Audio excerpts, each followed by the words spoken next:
Hello my quilting friends! My name is Leah Day and welcome to You Can Quilt. We are learning 3 new filler designs during Grace Company's Spring Fling Quilt Festival. And today I want to teach you how to quilt Basic Spiral. So Basic Spiral is a simple open filler design. It's really easy to stitch. You can fill it through sashing narrow spaces like this. You can also quilt it around motifs and designs like this feather wreath. And you can also use it to cover your entire quilt with a big all-over quilting filler design. So really quickly before we get started, I want to tell you about the system that I am using. This is the Grace Unique 21. I am using the original continuum frame, and I have an idler rail here attached that I love using because that allows me to quilt and not have to raise the back bar as my quilt builds up on the back rail. Now, yes, I do have a tablet and QCT on this long arm, but I am not using it in this video. This is entirely freehand, free motion quilting, meaning I am stitching just simply moving the machine with my hands on the handlebars, and that's it. So I'm going to include lots of tips and tricks for mastering this design, so let's jump right in. So I always like to start with a very simple shape. And for Basic Spiral, our simple shape is just going to be this spiral. Spiral in, spiral out, and then go into the exact same shape again and try and make these the same size. So when I'm learning a new design, when I'm coming up with something, I try and break it down into the absolute simplest thing that we can stitch first. And we want to stitch this in a row. And yes, it's going to get more complex later, don't worry. But for right now, we want to keep it really simple and just stitch this spiral in, spiral out, all the way across. And I'm quilting this across a 12-inch square that I just stitched the outline of on my practice sandwich. Now I don't have room for a full spiral, so I'm just going to make kind of a narrow one, and that's just fine. Now learning how to do that is really important because we are going to have to sometimes, squish a shape, make it a little smaller, make it fit into our quilt. All right, so that is the basic step. Spiral in, spiral back out. And something that's really, really helpful whenever you're quilting this is to remember to leave double the amount of space as you go in, so that way you can stitch right through the middle of it as you come out. Now I'm going to travel stitch carefully along this line. And now let's talk about scale, because as you can see, my lines up here were about 1/2 inch apart. Now let's say that you wanted a really, really soft bed quilt. So you're going to want to have those lines even further apart. So here I'm starting with a much bigger shape. I'm leaving a lot more room, and then I'm swinging out much longer as I come around and start my next shape. So where before I stitched 6 shapes, this time going across, I'm going to stitch only 3. So now I'm coming around again. And as I swing in, I'm thinking, okay, I want to kind of hit maybe the circular shape that I've stitched. As I swing around, I'm kind of aiming for what I would consider kind of the midpoint. And then as I swing out, I can go all the way around stitching through the middle. And you can see how that expanded the design overall, made it a lot bigger. All right, so let's finish that. Swing around and down. And there we go. Now that's a little wiggly wobbly, and you might be wondering, well, how can that look a little bit better? Can I kind of deal with some of those wobbles a little bit? Well, we can do a little bit for ourselves, add a little bit more control by adding a bag of beans. I know this sounds funny, but it's just a 1 pound weight. I mean, if you happen to have a soft 1 pound weight sitting around your house, then of course you could use that. I have lots of dried beans in my house, so this is always convenient. And what you want to do is you want to place this where it's underneath, it's on the quilt, and below the quilt is your machine bed, or I have a full ruler plate. My ruler plate comes out this wide. So I can place this bag of beans here, and then maybe a second bag over on this side, kind of a little bit over here. And as I'm rolling the machine over, it's going to give me nice control. Now, a very common question I'm asked, is, well, how do I gain the most experience in the least amount of fabric? A lot of people consider practicing and stitching out practice sandwiches and stuff like this as a waste. It's not. It's actually very, very useful, and it's very important to spend out with your fabric so that way you can gain skill. But if you really want to maximize your skill, you want to stitch on a smaller scale. Scale is that distance between those lines of quilting. So like this distance right here between that line and over there, and this line was, that's like roughly 1.5 inches. As I quilted the row before, it was roughly 1 inch scale. Now let's try and shrink it, and we're going to try and quilt on a 1/4 inch scale. So this causes me to have to stitch a lot slower, a lot more controlled. As I swing out, I'm thinking about that scale. I'm focusing on that. And as you notice, I'm still stitching the exact same shape, that simple, basic spiral. And I actually call it, when it's in a chain like this, I call this spiral chain.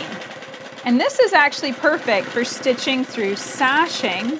Let's say you had maybe a 2-inch sashing on your quilt. This would be a perfect design to stitch through that sashing. It would look really, really cute. Now, how am I able to stitch this so smoothly and to maintain each of these, pretty accurately with the least amount of wobbles? Well, number one, practice. The more experience you have stitching a particular design, the more you get to know it. I call it like a relationship. It's like, how many times have you guys gone out on a date? And how many times have you made that particular shape in your life? And if the answer is only 5 or 6 times, well, then you don't know that shape very well. It's not logged into your body very well. And the more you stitch it, the better you're going to get. And also, these bags of beans really, really do help. They do slide around a little bit. And, I know some quilters that actually stitch cloth bags for them and stuff, and that kind of helps stabilize them a bit. I'm a bit lazy when it comes to that. I just like to leave them in the original bag, and that way I can eat them later if I need to. So that's just my opinion. I like it, being a little bit more portable and still useful as food. But you could always stitch yourself a little pillow and make it a little longer, and that might give you even more stability. But I hope that you can see that by stitching on a smaller scale, look how many more repetitions that we got. Now, I wobbled a little bit there, but if you're quilting this on a quilt over the grand scheme of the quilt, you're not going to see those wiggles and wobbles. You're not going to really notice that in the grand scheme of things. Of course, I'm obviously contrasting fabric greatly here so that way you can see what I'm doing. So that helps too. If you match your thread just a little bit more, like let's say I was using a pink thread or a light purple thread, then that wiggle wobble wouldn't be as noticeable. But I do advise contrasting at least a little bit. I like white thread on my quilts. I think that looks good. But it's important to be able to see what you're doing, because otherwise you're really just stitching in the dark and you're not going to be able to see what you're doing, and then you're not really going to be improving. I saw the greatest improvement in my quilting ability when I started stitching with white thread on dark fabric, a high contrast, because I was really able to see every single stitch. Okay, so let's stitch one more line and let's start to mix it up a little bit, because obviously this is where we start. We start with a spiral chain. We just get that shape down. We just, get practice and moving and grooving with that particular shape. But our goal is, with any filler design, to make it more random. So to be able to swirl into a space, to be able to change direction. So this one I'm kind of coming down a little bit more. Let's see if I can also change the angle. So this one swirls inward the opposite way. And then sometimes with basic spiral, you might have a little weird area. You'll just have to go in there with a little tail like that. That's fine. Now I'm going to swirl over here, go back to that original angle. Maybe I can cut one in half. I'll show you how that works. You're going to come over just like you stitched a spiral right there. And then I'm just going to swirl in, swirl out. And the basic idea here is, what does it look like if you cut it off? If you put your hand on top of it and the shape is cut off a little bit, well, you end up with a ring and another ring. Sometimes you end up with that hook shape. but that's what it looks like. So if ever you have an odd area in your block or in your quilt, you need to be able to stitch just that partial shape sometimes right along the edge. Now I hope that you can see how many repetitions I'm getting here because I'm quilting on such a small scale. Of course, I understand quilting on a small scale might not be your thing if you are wanting to make super, super soft bed quilts. And a lot of people look at this scale and say, well, that's just too dense. My quilt's going to feel too stiff. And yeah, I agree. You know, I've made a lot of quilts over the years, especially when my quilting scale was really dense. And it took a long time for those quilts to soften up. But I can tell you one major key is to use 100% cotton batting. Cotton batting has a little bit more shrink, it has a little bit more forgiveness, and it will crinkle up almost immediately whenever you wash it and throw it in the dryer. And I do wash all of my quilts pretty much in the washer, in the dryer, the ones that get drug around the house, you know, my baby quilts, my bed quilts, all of those, I just treat them just like my clothing. And the cotton batting, I have noticed over time, the quilts that are the oldest that I've used the longest, even when they are quilted on this denser scale, they have softened up really nicely and they have that crinkly effect and they have a really nice drape. Okay, so now that we have stitched quite a lot of basic spiral through here, let's move over to an empty block. I'm going to break my thread here, show you how to do that. I just lift my needle, and I don't have a thread cutter on my Unique 21, so I just lift my needle up and I pull the machine over. What that does is that spools out my bobbin thread. So I have a nice long bobbin thread, come back to my ending point, drop my needle down, bring it back up again, and I bring up a loop of thread. What that is, that's my bobbin thread. And now I can clip both of these, leave nice long thread tails, and then I can tie off and bury them in the quilt later. Yes, I even bother doing that even whenever I am quilting just a practice quilt. It's just a good habit to get into. All right, so here I have another big empty 12-inch block. I'm going to pull up thread here on this side. This looks like a good place to start. And I just needle down, needle up, and I pull on this top thread that brings up a loop. That loop is my bobbin thread, and I just bring that up to the surface. If I don't do that, basically that thread tail stays on the back of the quilt. And it's not the end of the world, but it just doesn't look all that good whenever I stitch over it. It can make kind of a mess. All right, so I took a few stitches, not in place, but kind of moving along that line that I've stitched before. So a little bit of travel stitching. I don't like to build up thread and kind of make a big glob of it, like a big knot. I think that looks bad, and it's also not very secure. The best way to secure your thread tails is to tie them in a knot and bury them. So yes, it's something I do with every single thread break. All right, so through this space, I am going to quilt this with basic spiral, and let's aim for a bigger scale. Let's say for that big 1-inch scale. So as I go in, I'm focusing on big shapes, and we're gonna do this randomly. So this is really after you stitch basic spiral in rows, after you get lots of practice quilting it, you know, all around your quilt, this will be where you go next. You're gonna aim for randomness. So sometimes I'm going to stitch a smaller shape, sometimes I'm going to stitch a bigger shape, but you can see just how much space I'm covering here. I am covering 4 inches or more of the quilt with every shape that I create. So I'm swinging around, I got that corner. Now here is a spot that can be tricky. This is what I would identify as kind of a tricky spot. I need to be able to fill in this space. I've got a little weird area over here, and I need to be able to get down and kind of work my way downward so I can complete the block without really running into the edges. Although it's not the end of the world if I run into the edges. That's not against the rules or anything like that, but sometimes it pays to turn the machine off, grab a marking pencil, and just plan what you're gonna do. You know, should you swing out like that and come in? Or should I go in this direction? You know, what makes the most sense? I kind of like the idea of swinging out, kind of coming up against this edge, swirling in, and then if I wanted to, I could kind of fill in that little gappy space with a little tail if I wanted to.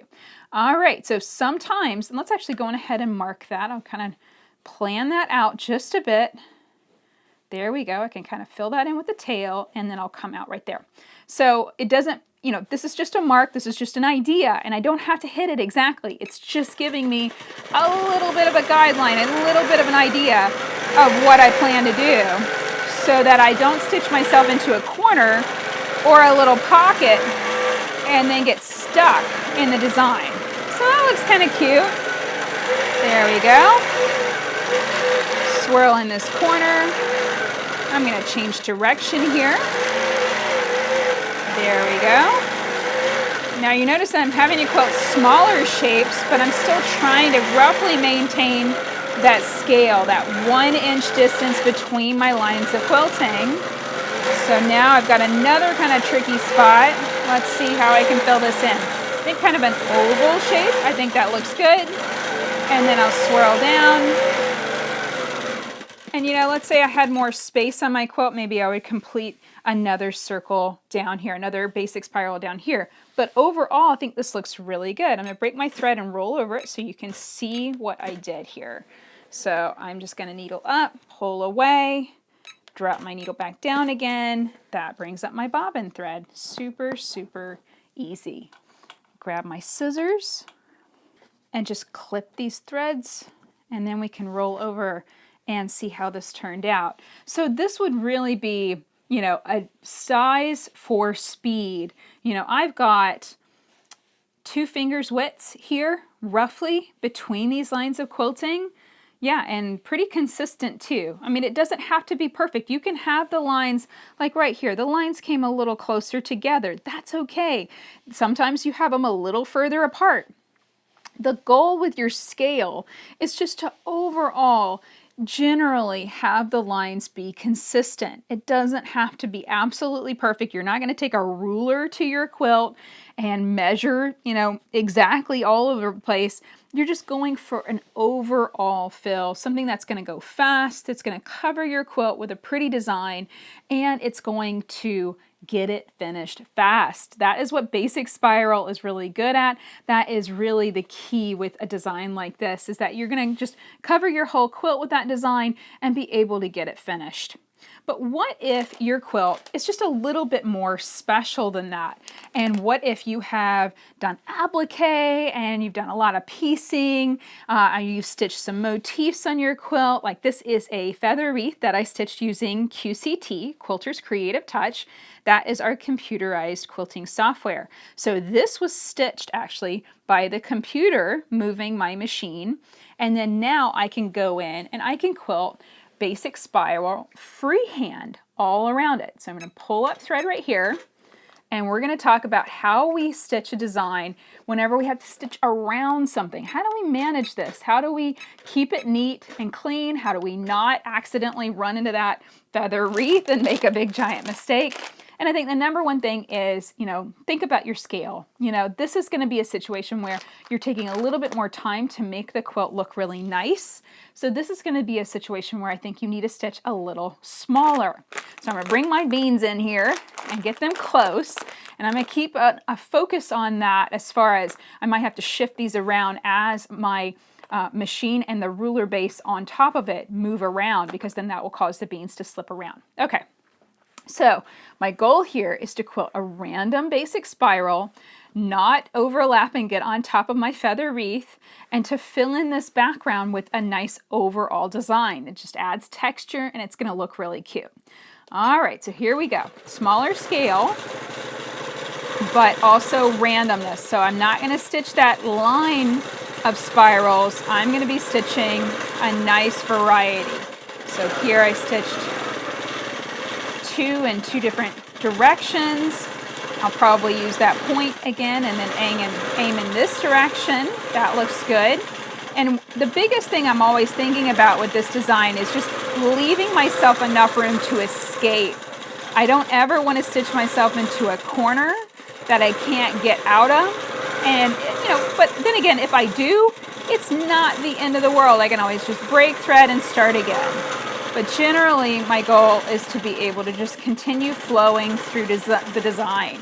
So what happens if, you know, like here, I came in with my basic spiral, And really I didn't have enough room to complete that, so I just kind of buddied right up against my feather wreath. Well, now I'm going to travel stitch along the edge of it. So I am going super slow and careful as I travel stitch just right along the edge of that feather shape.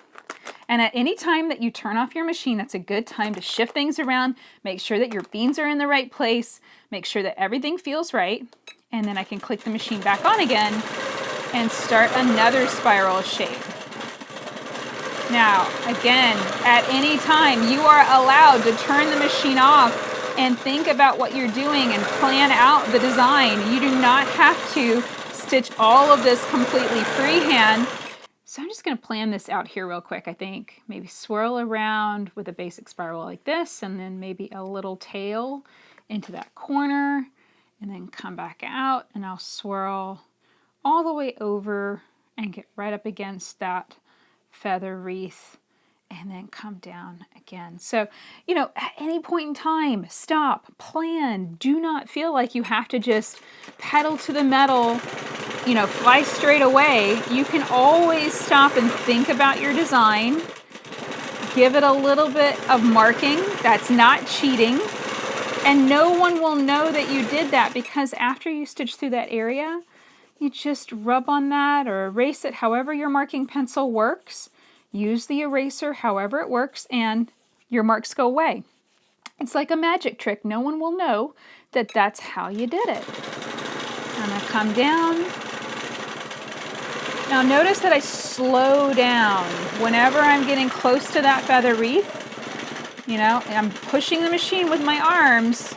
I still have control, and then if I feel like, you know, I just really need it to slow down a little bit more, bring those beans in closer, because what this is doing, you know, the purpose of the beans is adding weight to the surface of the quilt. The weight slows down the machine. It gives you more control over what you're doing. Now I'm going to need to come back. Let's see here. Should I position this? I'm going to need to come back and stitch this little area, so I don't want my beans in my way. There we go. I think that looks pretty good. And I was going to swirl into a spiral, but I actually think a better idea would be to change direction and come back. And this is another thing. You know, you might have one plan, and then pausing and rearranging things just gives you that opportunity to think about it a little bit more. And then, oh, this is actually going to work a little bit better. And I think that looks nicer. There's no rules other than stitch a spiral, swirl in, swirl back out. That's the rule for this design. And all of my filler designs are governed by these simple rules. And the thing about it is just to get that practice in while you stitch it in a row, you know, the very simple shape, get your practice in, and then once you memorize it and you really get the hang of swirling those spirals in all different directions, well, then you really can quilt it anywhere on your quilts, and you can quilt it on any scale. You can quilt it small like this, with those lines of quilting nice and close together, and you can also quilt it really big. So never feel like this practice is a waste of your time. Every time you stitch that spiral shape, you're gaining a little bit more skill with it. You're developing that relationship a little bit more, right? And that is helping you be able to stitch it that much better next time. Now, I do find it harder to quilt the spirals slowly. I feel like I stitch with fewer wobbles when I stitch a little bit faster. But the downside of that is that when I stitch faster, I generally stitch bigger. So it's kind of I guess a catch-22 there. You're going to have to just figure out, okay, how can I stitch on the scale that I want to for this quilt, and then also maintain good control. And this is just muscle memory, guys. You're just going to have to practice a lot, and practice can be on your quilts. You know, if you are stitching the design and you feel confident with it, then you are ready to put it on a real quilt, not just on a practice sandwich. And it does change the feel of things, I'll be completely honest. Like just stitching around this feather wreath, you know, because I don't want to mess it up. I really want it to look nice. You know, it does make you a little bit more nervous, a little bit more tense, and that can change the way that you steer your long arm. So watch out for that. Always remember to just stay loose don't, clutch the handlebars. You want to just flow through these shapes. And then if ever you hit those sides, remember, you can always travel stitch. Let's say that was, the edge of a block, or that was a ditch. You can travel stitch in the ditch. So if you run into those lines, or you run into a motif, or you run into an applique, remember, you can always travel stitch along the edge, then come up, swirl out, keep on going. It's not the end of the world. And there's no rule that says that you can't. I have a lot of people that will email me and say, well, do you break thread, every time that you get close to a shape? And I say, no, absolutely not, because I'd be, tying off and burying thread tails for the rest of my life. I always try and minimize my thread breaks. I try and flow through the design as much as I can and stitch as much of it without having to travel stitch, if I can get away with it, right? Because that is going to be a little bit faster. Now here we go. This is going to be tricky, and this is definitely a time to stop and plan your design. I kind of, eliminated my escape hatch over here. I was going to come over here, and I stitched a spiral there instead. So now I'm going to probably end up ending the design right against my feather wreath. So I really need to grab a marking pencil and plan it. And I'm just going to stitch a little tail and then come back and around. And that's okay. It doesn't have to finish with a spiral. It can be just that little tail shape. That's a-okay. And then swirl out and around and come right up against your feather wreath. So I can break thread here. That's a-okay. Not breaking any rules. It's all stitch designs. If this was an applique, or this was the edge of, some sort of motif on my block, I could also break thread here too. So I just brought my bobbin thread up, I clipped that, I also clipped my top thread, and ready to go. And again, those marks just rub out with the marking pencil that I'm using. I can either erase them with the marking pencil just like so, or I can just rub it. This is the Fons and Porter ceramic marking pencil, one of my favorites, and the marks are gone. Yeah, perfect. And so you can see here, pull away my beans, and you can see that is a beautiful filler design surrounding that feather wreath. Very, very simple. And yeah, it's totally random. You can't tell that I kind of quilted that. I quilted that in a row. I started here, I worked my way over to that corner, then I worked my way down and around. So I worked clockwise around my feather wreath. And this was a row of the design swirling all the way around.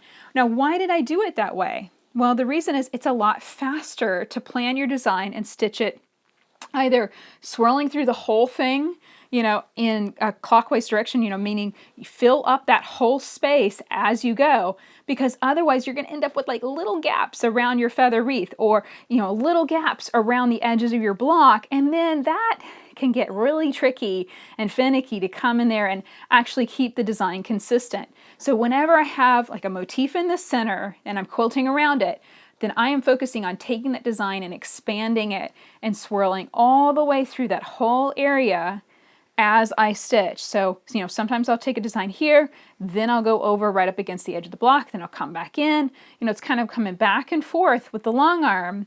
And incidentally, I do this exact same thing with my home machine too. So it doesn't really matter the machine or how it's set up, whether it's stationary or it's on a frame and you're rolling it around.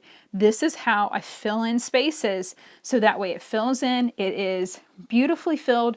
And seamless is kind of the wrong term, but you get what I mean. There's not big gaps. There's not, a super tiny chunk of the design over here or a super big gap over there. It's consistently filled all the way around. So one last thing I want to show you, and that is how to fill basic spiral. It's actually, I call this spiral chain through sashing. So this is a 2-inch space, which is pretty standard for sashing. I do like to put a little bit wider sashing on my quilts just because I can do more creative things with it.